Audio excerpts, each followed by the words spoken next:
प्रेरितों के कामों का वर्णन 27वां अध्याय।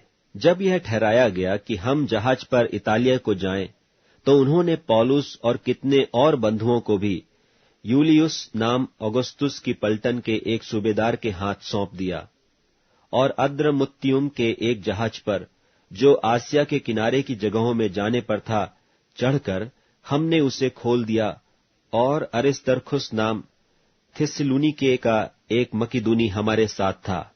दूसरे दिन हमने सैदा में लंगर डाला, और यूलियुस ने पौलुस पर कृपा करके उसे मित्रों के यहां जाने दिया कि उसका सत्कार किया जाए।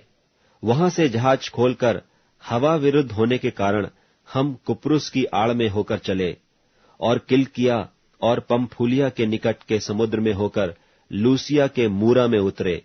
वहां सूबेदार को सिकंदरिया का एक जहाज इतालिया जाता हुआ मिला, और उसने हमें उस पर चढ़ा दिया।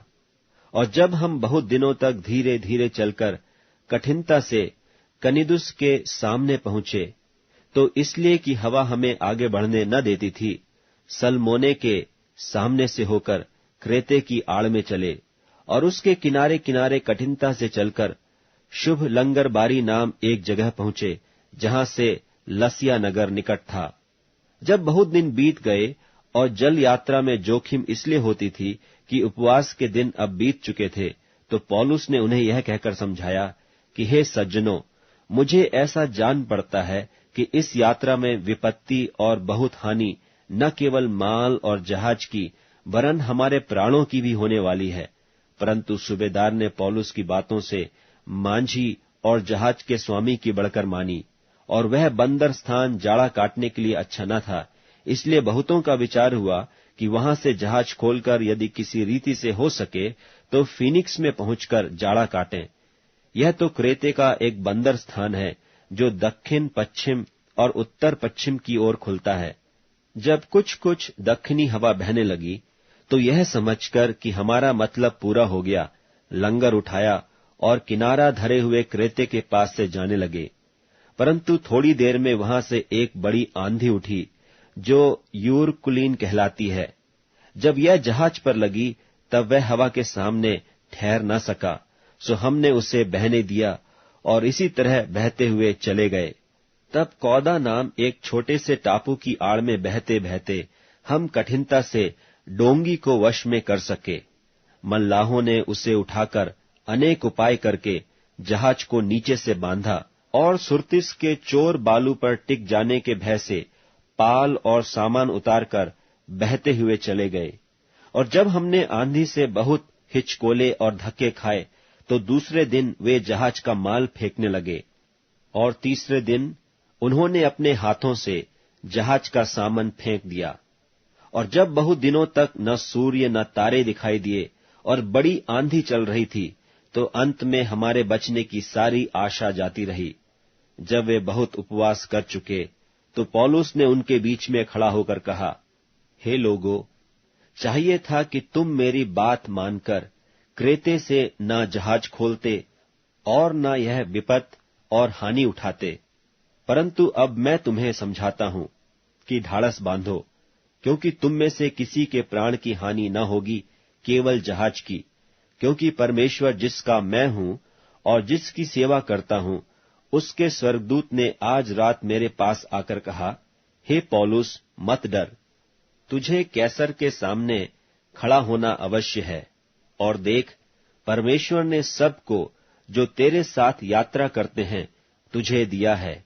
इसलिए हे सज्जनों, ढाढ़स बांधो, क्योंकि मैं परमेश्वर की प्रतीति करता हूं कि जैसा मुझसे कहा गया है वैसा ही होगा, परंतु हमें किसी टापू पर जा टिकना होगा। जब 14वीं रात हुई और हम अद्रिया समुद्र में टकराते फिरते थे, तो आधी रात के निकट मल्लाहों ने अटकल से जाना कि हम किसी देश के निकट पहुंच रहे हैं, और थाह लेकर उन्होंने 20 पुरसा गहरा पाया, और थोड़ा आगे बढ़कर फिर थाह ली तो 15 पुरसा पाया।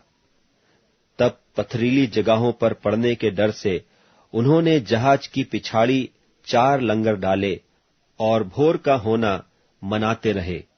परंतु जब मल्लाह जहाज पर से भागना चाहते थे और गलही से लंगर डालने के बहाने डोंगी समुद्र में उतार दी, तो पौलुस ने सूबेदार और सिपाहियों से कहा, यदि ये जहाज पर न रहें तो तुम नहीं बच सकते। तब सिपाहियों ने रस्से काटकर डोंगी गिरा दी। जब भोर होने पर था तो पौलुस ने यह कह के सबको भोजन करने को समझाया कि आज 14 दिन हुए कि तुम आस देखते देखते भूखे रहे और कुछ भोजन न किया। इसलिए तुम्हें समझाता हूं कि कुछ खा लो जिससे तुम्हारा बचाव हो, क्योंकि तुम में से किसी के सिर का एक बाल भी न गिरेगा। और यह कहकर उसने रोटी लेकर सबके सामने परमेश्वर का धन्यवाद किया और तोड़कर खाने लगा। तब वे सब भी ढाढ़स बांधकर भोजन करने लगे। हम सब मिलकर जहाज पर 276 जन थे। जब वे भोजन करके तृप्त हुए तो गेहूं को समुद्र में फेंककर जहाज हल्का करने लगे। जब बिहान हुआ तो उन्होंने उस देश को नहीं पहचाना, परंतु एक खाड़ी देखी जिसका चौरस किनारा था, और विचार किया कि यदि हो सके तो इसी पर जहाज को टिकाएं। तब उन्होंने लंगरों को खोलकर समुद्र में छोड़ दिया और उसी समय पतवारों के बंधन खोल दिए और हवा के सामने अगला पाल चढ़ाकर किनारे की ओर चले। परंतु 2 समुद्र के संगम की जगह पड़कर उन्होंने जहाज को टिकाया, और गलही तो धक्का खाकर गड़ गई और टल न सकी, परंतु पिछाड़ी लहरों के बल से टूटने लगी। तब सिपाहियों का यह विचार हुआ कि बंधुओं को मार डालें, ऐसा न हो कि कोई पैर के निकल भागे।